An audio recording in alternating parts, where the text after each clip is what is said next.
Kemudian Nabi Yusuf alaihissalam bermain petak umpet bersama teman-temannya. Saat teman-temannya mencari begitu lama, Nabi Yusuf alaihissalam tidak ditemukan. Hingga mereka ketakutan dan pergi mencari ke rumah Faikoh. Kemudian mereka berkata kalau Nabi Yusuf alaihissalam hilang. Faikoh pun terkejut dan ketakutan karena itu adalah amanah dari Nabi Yakub alaihissalam kakaknya. Faikoh dan teman-teman Nabi Yusuf alaihissalam mencari kemana-mana namun tetap saja tidak menemukannya.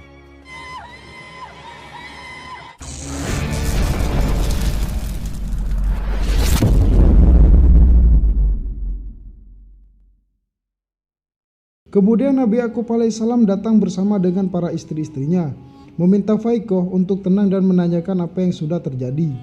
Faikoh menjawab, ketika dia sedang sibuk di rumahnya, tiba-tiba anak-anaknya memanggil Yusuf dan berkata kalau Yusuf telah hilang. Nabi Yakub alaihissalam bertanya kepada Faikoh, apakah kalian sudah mencari di setiap sudut rumah? Sudah, namun kami tidak menemukannya, jawab Faikoh. Nabi Yakub alaihissalam berkata bahwa Yusuf adalah anak yang cerdas.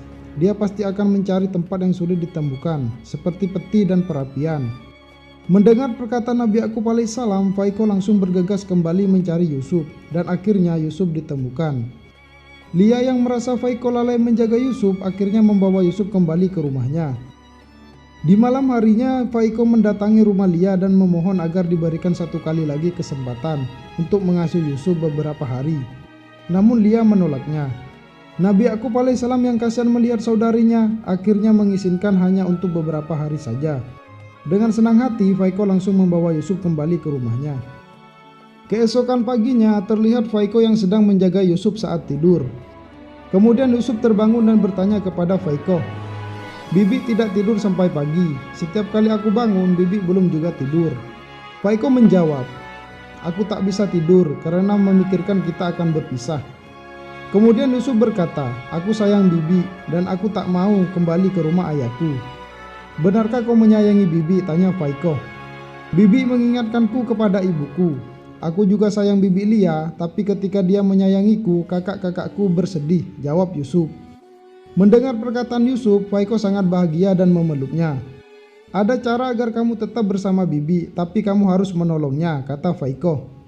Kemudian Faikoh membawa Yusuf pergi ke rumah ayahnya Nabi Yakub alaihissalam. Sesampainya di rumah Nabi Yakub alaihissalam, Faikoh berkata kalau dia menepati janjinya untuk mengembalikan Yusuf. Kemudian Nabi Yakub alaihissalam berterima kasih karena sudah mengembalikan dan merawat Yusuf selama ini. Faikoh yang sedang membuat rencana memberi isyarat kepada Yusuf, kemudian dia pun pergi. Kembali lagi ke Faikoh yang sedang berbicara dengan Basmah, berkata kalau sabuk ayahnya Nabi Ishak alaihissalam hilang. "Apakah kau melihatnya?" "Tidak," jawabnya. Kemudian Faikoh mengajaknya pergi untuk memberitahu warga Kan'an apa yang terjadi. Lalu Faikoh datang ke rumah Nabi Yakub alaihissalam bersama para warga Kan'an. Nabi Yakub alaihissalam pun bertanya, "Apa yang terjadi saudariku?" Basmah menjawab kalau sabuk Nabi Ishak alaihissalam telah hilang. "Apakah kalian sudah mencarinya?" kata Nabi Yakub alaihissalam. "Sudah," jawab Faikoh, dan berkata kalau itu adalah kenang-kenangan ayah kita, dan aku selalu memakaikannya kepada Yusuf. Mungkinkah Yusuf mengambilnya karena sangat menyukainya?" "Maksudmu Yusuf mencurinya?" jawab Nabi Yakub alaihissalam. "Barangkali Yusuf menduga aku menghadiahkannya kepadanya dan mengakui itu miliknya," kata Faikoh. "Tapi itu tidak mungkin," jawab Nabi Yakub alaihissalam. Kemudian Faikoh meminta akan mencari di semua tempat dan bertanya kepada semua orang untuk menemukan sabuk itu. Yahuda menjawab, kalau hanya Yusuf yang pernah memakai sabuk itu dan kami tidak tahu apa-apa. Lalu Faikoh meminta izin kepada Nabi Yakub alaihissalam untuk memeriksanya. Setelah Basmah memeriksa Yusuf, sabuk itu ditemukan dipakai oleh Yusuf.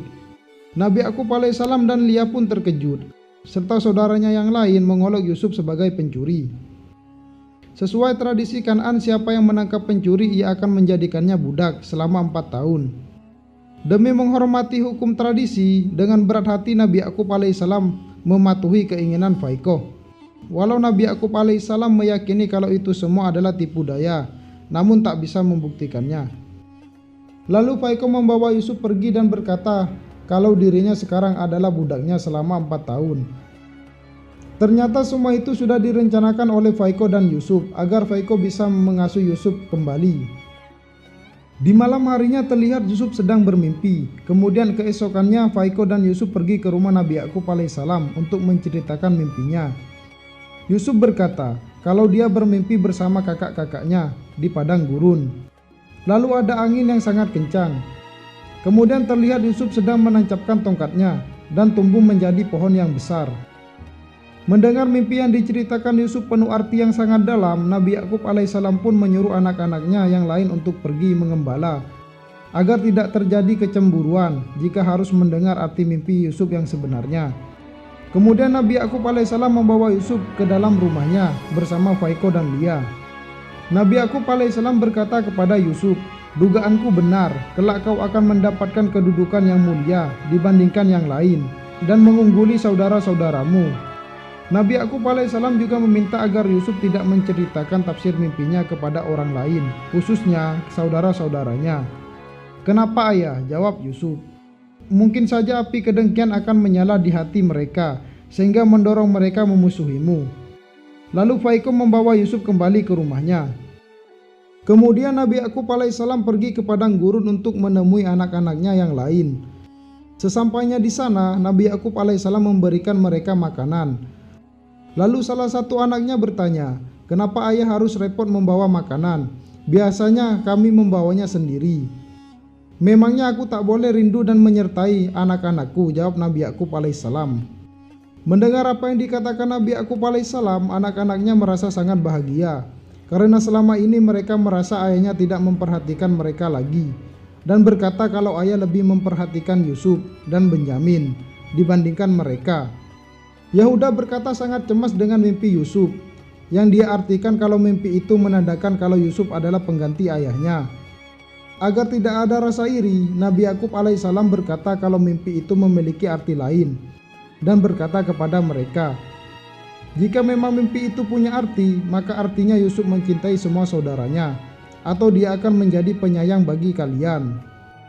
Mendengar apa yang disampaikan Nabi Yakub alaihissalam, anak-anaknya itu merasa tenang bahwasannya ternyata Yusuf bukanlah pengganti ayahnya, tidak seperti apa yang mereka pikirkan. Kemudian tiba-tiba datang seekor serigala mendekati kambing-kambing mereka. Serentak mereka semua berlari dan memukul serigala itu hingga tewas. Nabi Yakub alaihissalam hanya bisa diam melihat keganasan anak-anaknya itu. Di malam harinya terlihat Nabi Yakub alaihissalam sedang makan bersama dengan Yusuf beserta anak-anaknya yang lain. Dengan bangganya mereka menceritakan kepada Faiko dan Yusuf bahwa mereka semua telah membunuh serigala saat hendak menyerbu kawanan kambing-kambingnya. Yusuf berkata, "Andai saja aku bersama kalian," dan bertanya kepada Nabi Yakub alaihissalam, "Ayah, bolehkah aku pergi ke padang gurun bersama saudara-saudaraku?" "Jangan dulu, kau masih kecil, tunggu sampai kau dewasa," jawab Nabi Yakub alaihissalam. Kemudian mereka semua pun pergi. Di tempat lain terlihat anak Bilha sedang menceritakan tafsir mimpi Yusuf yang disampaikan Nabi Yakub alaihissalam, dan berkata kalau arti mimpi itu Yusuf menyayangi mereka semua. Bilha yang tidak suka dengan Yusuf tidak mempercayai arti mimpi yang anaknya sampaikan itu, dan berkata, "Yusuf tidak perlu bermimpi untuk menyayangi kalian, dan mimpi itu membawa berita di masa depan, serta berita tentang keutamaan Yusuf." Tak hanya Bilha, Silva pun berkata kepada anak-anaknya, "Jangan percaya dengan apa yang ayah kalian katakan, ia hanya ingin kalian diam saja." Beberapa tahun pun berlalu, kini Yusuf sudah semakin dewasa, dan Faiko yang sedang sakit keras berbatuk hingga mengeluarkan darah. Kemudian Yusuf memanggil Basmah agar memberitahu Nabi Yakub alaihissalam. Tak berselang lama Nabi Yakub alaihissalam pun datang menemui Faiko beserta keluarganya yang lain. Terlihat Faiko yang sedang sekarat berkata kepada Nabi Yakub alaihissalam, "Aku tak punya apa-apa kecuali sedikit saja dan akan kuberikan kepada Yusuf." Dan meminta maaf serta mengakui kalau dia bisa mengasuh Yusuf selama ini dengan tipu dayanya, menuduh Yusuf mencuri, yang sebenarnya dia sendirilah yang menaruh sabuk itu di balik baju Yusuf. Dan Faiko meminta agar memberitahu semua orang kalau Yusuf bukanlah pencuri. Di akhir hayatnya Faiko meminta ingin bicara berdua dengan Nabi Yakub alaihissalam, lalu berkata, "Yusuf adalah salah satu tanda kekuasaan Allah Subhanahu wa Ta'ala. Dialah yang akan menjadi nabi setelahmu, maka jagalah dia baik-baik. Kemudian Faikoh mengembuskan nafas terakhirnya. Nabi Yakub alaihissalam bersama para warga Kan'an beramai-ramai memakamkan almarhumah Faikoh. Serta Nabi Yakub alaihissalam memberikan wejangan tentang arti hidup sebelum kematian dan berkata tidak ada yang lebih berkuasa kecuali Allah Subhanahu wa taala. Kemudian Nabi Yakub alaihissalam berdoa bersama-sama warga Kan'an untuk almarhumah Faikoh.